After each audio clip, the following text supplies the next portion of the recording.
ምድሪ ኮይነ ልክከም አብራማ ብውህበት ቅዱስ ያሬድ ናይ መላእክት ዜማ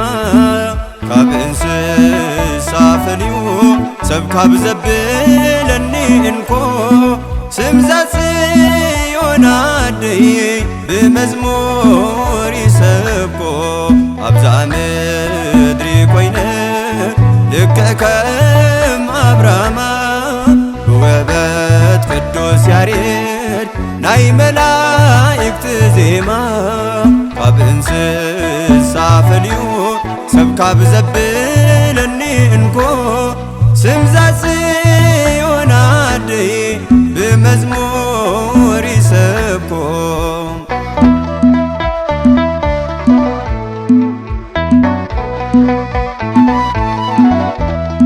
ምርት ፀሓይ ኃጢአት ኩሉ ዘጽልለላ ዙዓር እምባ ናይ ሎት ካብ ሞት ዝድሕነላ ጸልማት ምስ ሓየለ ዘይብሉ መሰርሆ ብርሃን ዝወለደት ቀንጢጡ ዝገልሆ ልሳነይ ክትዝምር ፍቓዱ ካብ ኮነ ብፅይት እናበልኩ ንኽብራ እቃነ ልሳነይ ክትዝምር ፍቓዱ ካብ ኮነ ብፅይት እናበልኩ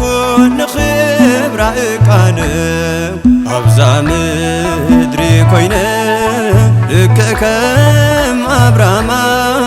ብውህበት ቅዱስ ያሬድ ናይ መላእክት ዜማ ካብ እንስሳ ፈልዩ ሰብ ካብ ዘብለኒ እንኮ ስም ዘጽዮን አደይ ብመዝሙር ይሰብኮ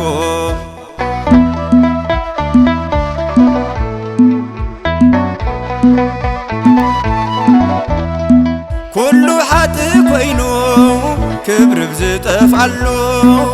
ኣዳም ንኽድሕን ዘርኢ ዘትረፈሉ ምጉዳል እምነት ሔዋን ትእዛዙ ኣፍሪሱ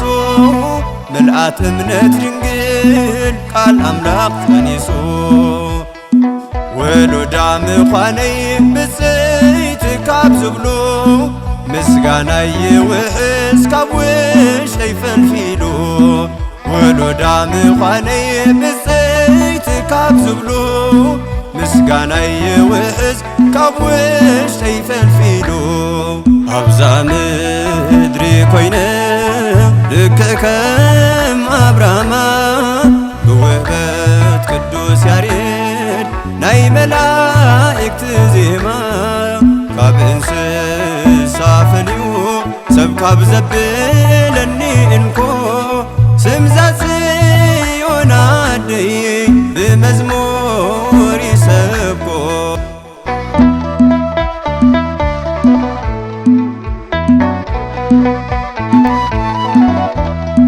ኣብ ትሕቲ ዛ ፀሓይ ፍጹም ዘይተለምደ ሓድሽ ነገር ኮይኑ ድንግል ኮይና ኣደ መለኮት ከም ሕፃን ኣብ ሕቑፋ ሓቢባ መጋቢ ፍጥረታት በጥባታ መጊባ ሃብቲ መንፈስ ቅዱስ ከምቲ ዝተዋህቦ ከም ብተይዘልል ብዘይውዳእ ሓቦ ሃብቲ መንፈስ ቅዱስ ከምቲ ዝተዋህቦ ከም ብተይዘልል ብዘይውዳእ ሓቦ ኣብዛ ምድሪ ኮይነ ልክከም አብራማ ብውህበት ቅዱስ ያሬድ ናይ መላእክት ዜማ ካብ እንስሳ ፈልዩ ሰብ ካብ ዘብለኒ እንኮ ስም ዘጽዮን አደይ ብመዝሙር ይሰብኮ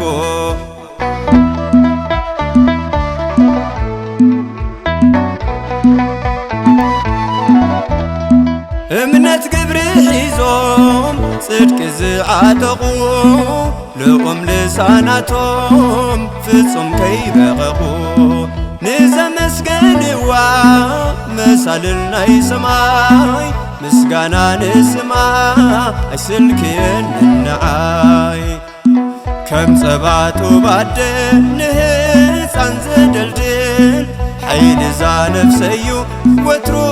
ዝብሎ ድንግል ከም ጸባቱ ባደ ንህፃን ዘደልድል ሓይሊ ዛነፍሰዩ ወትሮ ዝብሎ ድንግል ኣብዛ ምድሪ ኮይነ ልክዕ ከም አብራማ